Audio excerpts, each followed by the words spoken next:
গোলাঘাটৰ নাম্বৰ বনাঞ্চলত বিশেষ চিটবল সপ্তাহ। গোলাঘাটৰ নাম্বৰ বনাঞ্চলৰ দাঁতিকাষৰীয়া অঞ্চলত ৰাজহ বিভাগৰ অৱসৰপ্ৰাপ্ত বিষয়া গিৰীশ গগৈৰ নেতৃত্বত ফলমূলৰ অৰণ্য গঢ়িবলৈ এক প্ৰচেষ্টা হাতত লয়। 1000 ফলমূলৰ গছৰ গুটি সিঁচা লক্ষ্যৰে 1 এপ্ৰিলৰ পৰা 7 এপ্ৰিললৈ চিটবল সপ্তাহ গ্ৰহণ কৰে। আনহাতে উক্ত কাৰ্যসূচীত অংশগ্ৰহণ কৰে মূৰফলনিৰ forest ranger guard Pradip Saikia, central silk বোৰ্ডৰ অৱসৰপ্ৰাপ্ত বিষয়া উত্তম বৰুৱা, মূৰফলনি অসমীয়া হাইস্কুলৰ প্ৰধান শিক্ষক, শিক্ষয়িত্ৰী, ছাত্ৰ-ছাত্ৰীকে ধৰি কেইবাটাও প্ৰকৃতিপ্ৰেমী ৰাইজ উপস্থিত থাকে। ফলমূলৰ গছ-গছনি হ'লে চৰাই-চিৰিকটি, জীৱ-জন্তুৰ যথেষ্ট উপকৃত হ'ব বুলি গিৰীশ গগৈয়ে কয়। গোলাঘাটৰ পৰা মানৱ Gogoi report, prime time any.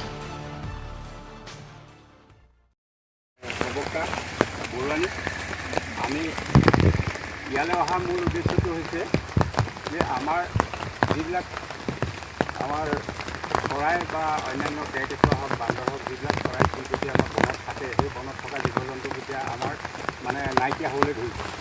নাইকিয়া হ'বলৈ ধৰাৰ মূল কাৰণটো হৈছে এই বন জংঘলৰ মাজত খাদ্য বৃক্ষবিলাক নাইকিয়া হৈছে। তেওঁলোকে যিবিলাক গুটি খায়, সেই গুটিবিলাক নোহোৱাৰ কাৰণে আমি এই বছৰ আজি 1 এপ্ৰিল 7 তাৰিখে আমি এই সপ্তাহটো চিটবল সপ্তাহ বুলি আমি গুটিখিনি ছটিয়াবলৈ চিন্তা কৰিছোঁ, যাতে চৰাই চিৰিকটিয়ে ভৱিষ্যতে ইয়াৰ গুটি খাই পেলানি ইয়াত থাকে।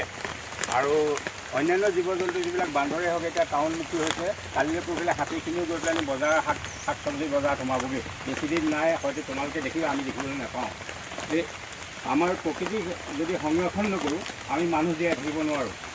আৰু আমি গছক লৈ আমি যিখিনি পাইছোঁ, এজোপা গছে যেনেকৈ অক্সিজেন দিয়ে, ছাঁ দিয়ে, গছে গুটি দিয়ে, আমি মানুহ জাতিটো আমি এইবোৰৰ ওপৰতে জীয়াই আছোঁ। গতিকে আমি প্ৰত্যেকেই তোমালোকক বিশেষকৈ কৈছোঁ, তোমালোকে ফিউচাৰ প্ৰজন্মৰ কাৰণে উঠি আহিছা। তোমালোকে যাতে নিজৰ বাৰীতেই হওক বা চৰাই চিৰিকটিয়ে খাবৰ কাৰণে আমি সিহঁতক মাৰি পেলাই ধ্বংস কৰা আমাৰ উদ্দেশ্য নহয়। সিহঁতি যদি জীয়াই নাথাকে, আমি মানুহ প্ৰজন্ম জীয়াই থাকিব নোৱাৰোঁ। আৰু মহৎকে গছে যিটো আমাক অক্সিজেন দিয়ে, সেই অক্সিজেনটো যদি আমাৰ খন্তেক সময় আমাৰ কাৰ্বন ডাই অক্সাইড ভৰি পৰে, তেতিয়াহ'লে আমি জীৱকুল কোনো জীয়াই থাকিব নোৱাৰোঁ। গতিকে আমি বন ধ্বংস কৰিব নালাগে।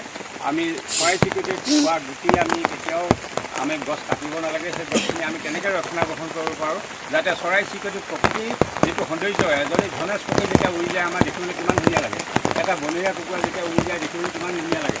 গতিকে সেইখিনি আমি চাই